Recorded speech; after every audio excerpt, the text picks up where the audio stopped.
That's how you burn frankincense and myrrh. Right there.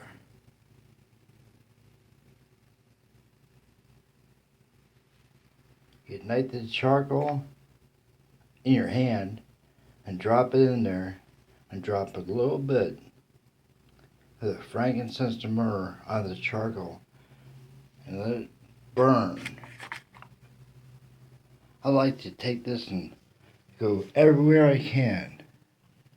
Drive out any negativity. You know, everywhere I go. And the trail is burning every day. That condemned shit. How to get the vibes from all the people that lived there before me out of there. Any negativity I would generate every day. You know, any bad vibes or spirits or whatever. You know, I don't take any chances. You know, why take a chance? Because this is sacred. It's sacred. The Catholic Church even burns this. A lot of churches burn this. Because what did the three wise men bring Jesus? Shortly after he was born, frankincense, myrrh, and gold. Because they were trying to prepare him for the future. Give them funding to help sustain him. And the frankincense and myrrh is sacred.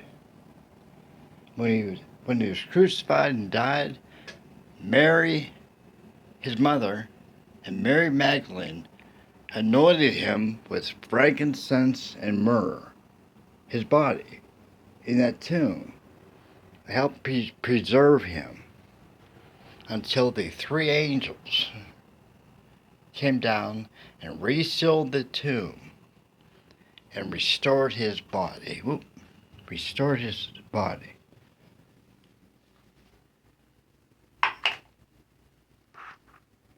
The angels were not angels. Yeah. They were not angels. They were Mike's people. They had warned him about his tough life ahead. They assured him that he could be crucified and brought back to life. They taught him how to ascend. And then once he was revived, he walked the Americas. He came to America and walked with the American Indians. The American Indian races all over the United States. All over.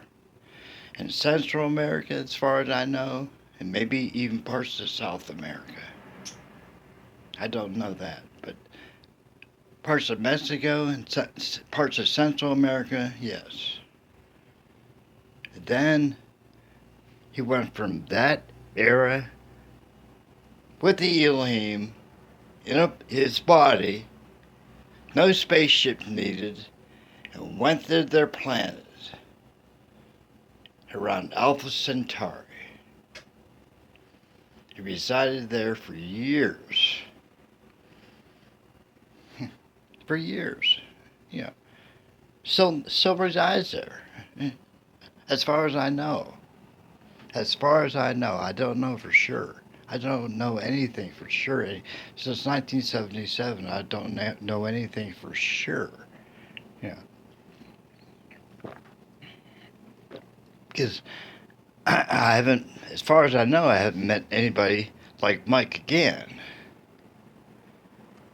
who can tell me with authority what's up, you know, the truth, not bullshit, you know, not lies, not with an agenda to try to manipulate people or the masses, etc. etc. You know, hey, check this out. Huh, look at that. The Purpose song by the Monkees.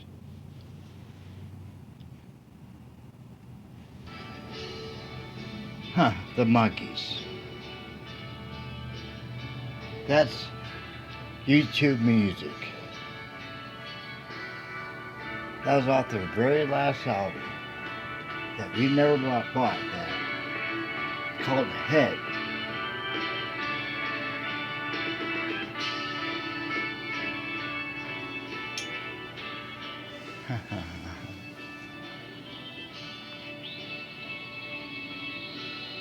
The Bells never bought that album. Terry or Mom or me, you know. Mike never bought them. I bought one or two of them. I think I bought the second one. The one that had Mary, Mary on it and She. I think I bought that one. That was my favorite overall. I love them. I want to be free, and the last train to Clarksville and all that stuff. And I'm a believer. You know, I love that stuff. That's off the Time album. See, it's smart. It knows what I like. Just play that automatically. It blows my mind. Anyhow, yeah. Yeah.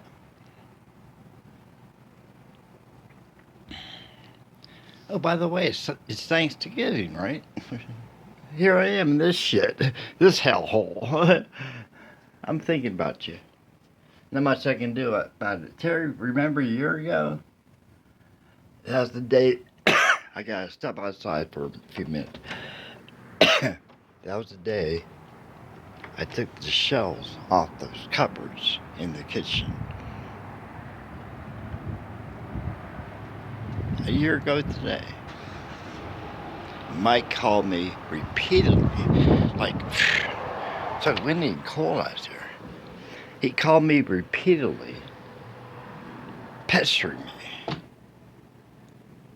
because I wouldn't answer the phone, I guess. And I was so busy. I was up on my step ladder with my drill gun, my gun. Matter of fact, I brought that thing here. First time I found it, I had it at Zelda's trailer. I never saw it again. But the thing I had here is gone. Had a real handy device on there from what's it? Oh, right there. Black and Decker. Black and Decker that would fit in there, and it would change from a small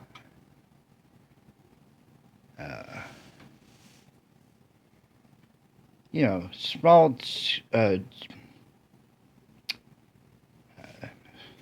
what's it called? Drill bit to a screwdriver tip, so I didn't have to fuck with this shit. You know, I hate these. It's cut. Damn. Now I'm coughing.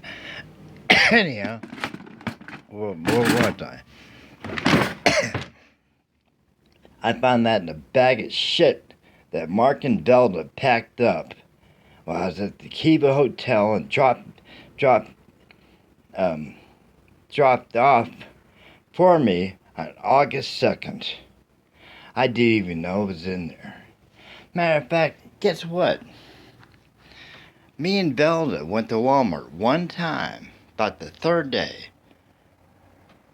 I bought a king-size blanket. I bought a bunch of stuff. Oh, that's the day I had $1,200 in my account, in my bank account.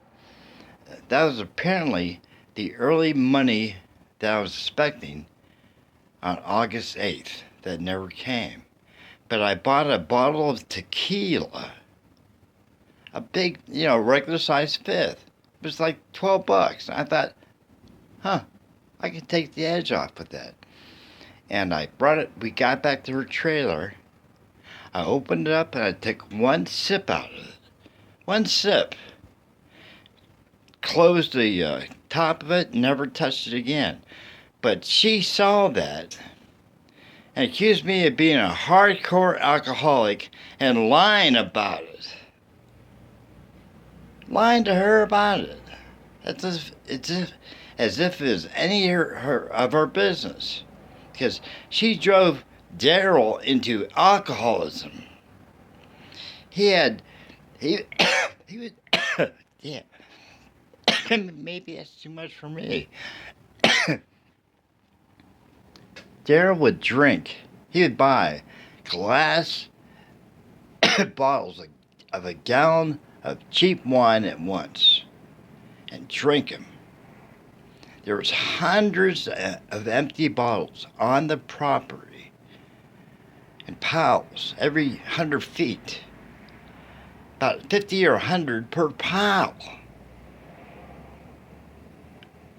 They were sacred to her. Because they were once Daryl's. And then she tried to accuse me of being an alcoholic. But anyhow, when Mark she or Mark, I don't know, packed a bunch of my stuff that was in that trailer into a dirt cheap, clear plastic bag with a hole in it. And Mark carried it out of her car. Her Subaru, her beat up Subaru Outback. Don't forget, I hadn't seen Mark in 16 years. His arms were huge. He spent 8 or 9 years in jail all over the country. I didn't even know that. And it was stripping. I thought the bottle of... Damn. I'm coughing. I thought the bottle of tequila was in there and broke or was not sealed. But no. No. Man, I gotta blow my nose.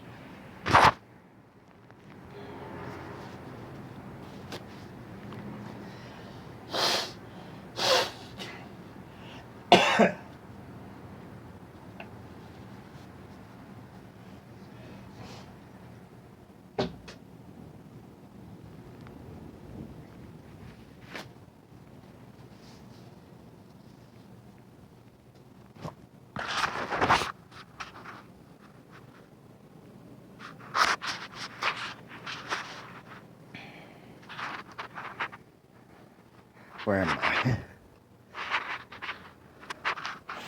Okay. Is that right? Yeah. And I thought it was my bottle of tequila, but Mark, apparently he says he had bought a brand new unopened gallon of wine for Velda. And it turned out that bottle was dripping. The seal on the top is, as far as I know, I don't know what the truth is, was dripping. He piled that stuff right outside the Kiva Hotel. And the owner of the hotel was like, "Get this shit out of here. Is that junk? Is that trash? Are you going to throw it away or what?" After that they left. I said, "Don't worry about it. I'll slowly bring it into the room and clean up the mess, and or the excess stuff I'll just carry to the storage place."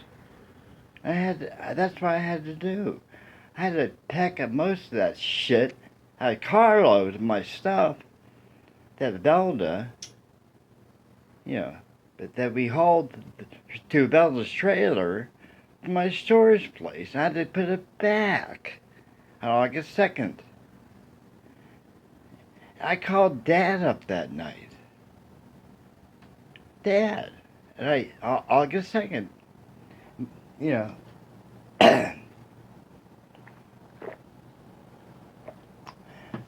wow, usually the smoke from that stuff doesn't make me choke, but this time it's making me choke. That's weird. And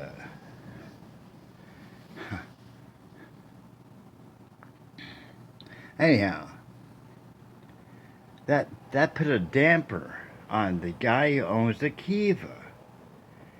He thought Mark was a drug dealer, and I was his buyer. Because Mark has long hair. He looks like a criminal. He's 60 years old, but he's in pretty good shape. You know, he gave me a hug. I mean, he was very friendly. And then Velda was walking around with the two dogs on like a leash. I mean, she acted like they were dogs on a Eskimo dogs. You know, mush, mush, two little dogs. Go forth. You're ahead of me. Go ahead of me. You know, go ahead of me. You know, and she walked around like a nutcase. That poor guy probably thought they were nuts. You know, probably thought they were insane and all that kind of shit. Because he never liked me again after that. And on August 13th, I sent Dad a text from my phone pad. My phone pad. I said, Dad, I got a bad feeling. I got a bad feeling, Dad. Something's not right. That's when I was trying to contact the SSI office to figure out what the hell happened to that money. I said, can you deposit $280 in my account real quickly this morning? Because I got paid the next week in the morning. You know, or the guy, I don't know what the guy's gonna do. And I called Dad that morning, and Dad told me that you're on your own. I'm not gonna give you a penny. I'm not gonna help you at all. I said, Dad, this is the last time I talked to him. I said, Dad, can you at least pray for me? Because I got a bad feeling. And I walked over to the guy's office at the Kiva. I showed him my papers. My mail that Mark had brought me a week before, or 8 days before, on the 2nd. You know, I was expecting this money right there. 1,100 X amount of dollars. I can't remember the number, but it hasn't come. Something's wrong. And he looked at it and he threw the papers back at me. He went like this and yelled something at his wife. And next thing I knew, they stormed into my room. And they took plastic shopping bags and piled everything I had in there. All my everything, like nutrients, mix it all together. I had a bottle of liquid lecithin that I just opened. They didn't even shut the lid on it. And that liquid lecithin spilled out over everything. Everything. Everything. At first, the first time I thought, is that pop? Is that Diet Pepsi or Coke or something? Then I started feeling it. I was like, huh? I had to walk to Safeway and call it to dial 911 because I couldn't trust the guy at the Kiva anymore. I didn't want him to throw my stuff in the dumpster or worse. They listened to me and they met me at Safeway. 3 cop cars and escorted me down to the Kiva. And they made a phone call, got a pickup truck, police officer, truck, you know. We packed all my stuff up in the back of that truck. We drove back down to the storage place and put it all away. So my shit was from the beginning almost mixed up again, horribly, horribly mixed up. But the police knew they could see that I was a veteran. I was a veteran in need. And a guy named Mark, of all people, was a big cop. He had a scar on his face where he's probably knifed. He was big and strong. And he and I became really good friends. And the two other cop cars left. I walked up to him and reached out my hand and shook it. Really firm. He shook it back. He said, "I'm glad to help you, man. I'm glad to help you. Glad to help you. Because you were done wrong. Because everybody likes me here in Show Low. I walk around and people see my hat and me standing tall, smiling, strong, healthy. They like that. Because about 90% of the people here are not healthy, mentally and physically. It's worse than West Virginia. It's worse.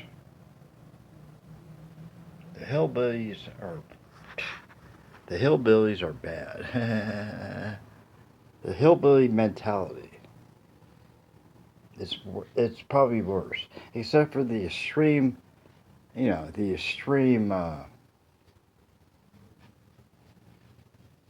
outskirts of West Virginia where the people live in real poverty. But that's their choice.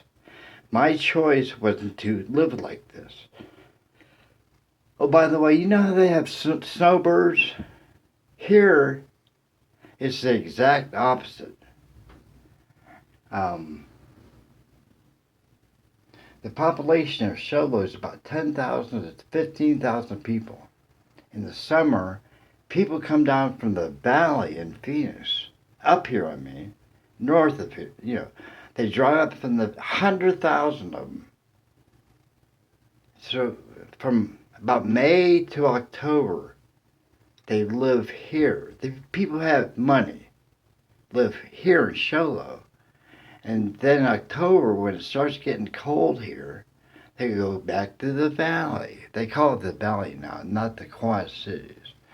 Like I used to know, Scottsdale, Mason, Tempe, and Phoenix was the Quad Cities in my day. Now it's called the Valley. But, yeah. So it's the opposite of snowbirds. So the population here grows from about 20,000 to 150,000. When I got here, it was a population of 150,000. No place to rent. No place to buy unless you had proof of a guaranteed income of $2,800 a month. Whether it's SSI, SSD, a job, retirement, they didn't care. I was faced with an insurmountable task to find a place to live. Almost insurmountable.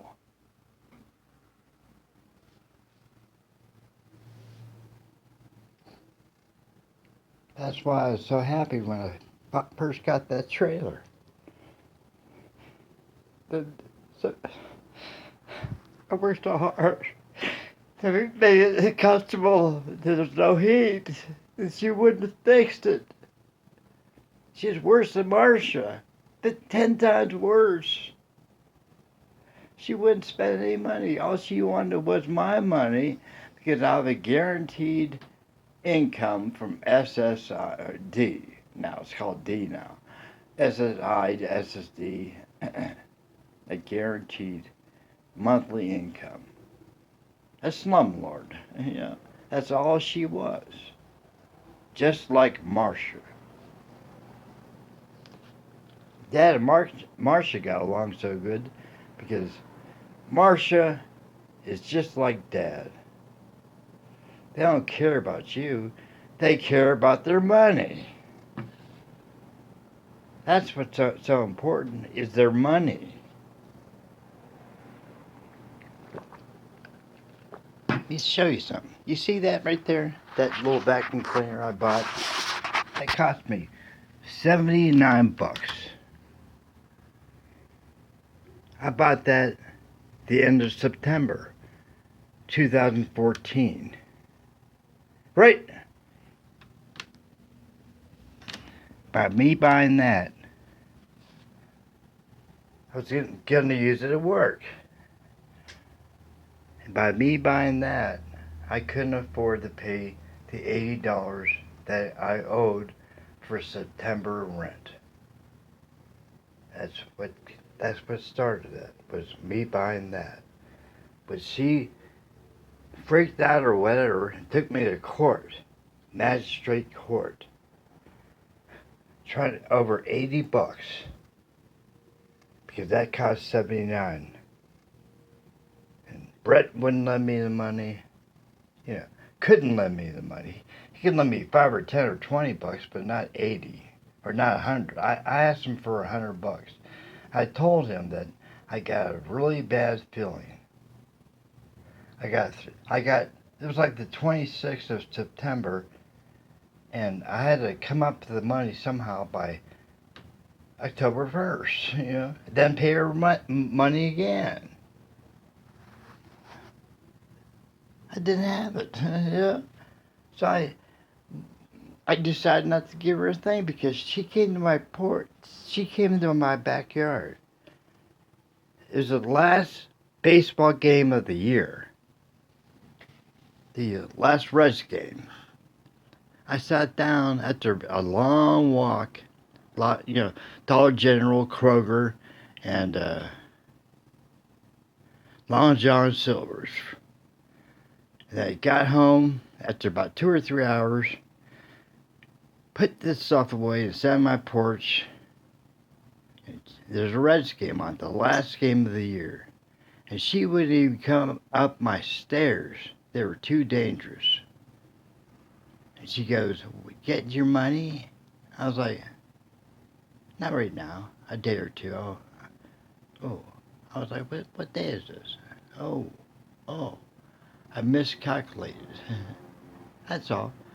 And she goes, "Well, if you don't have the money, I guess you gotta leave."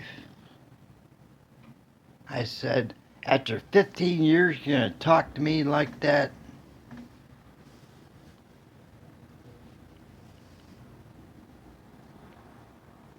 After I've lived there for 15 years, the first time I was ever really late with the rent, you're gonna screw me? And she did. Bitch. She did.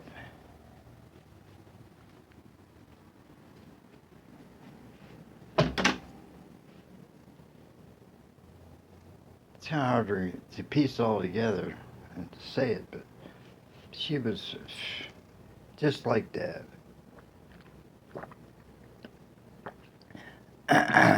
That's why they would get along so good. Money hungry. Her husband and her son loved me, but she just cared for her money.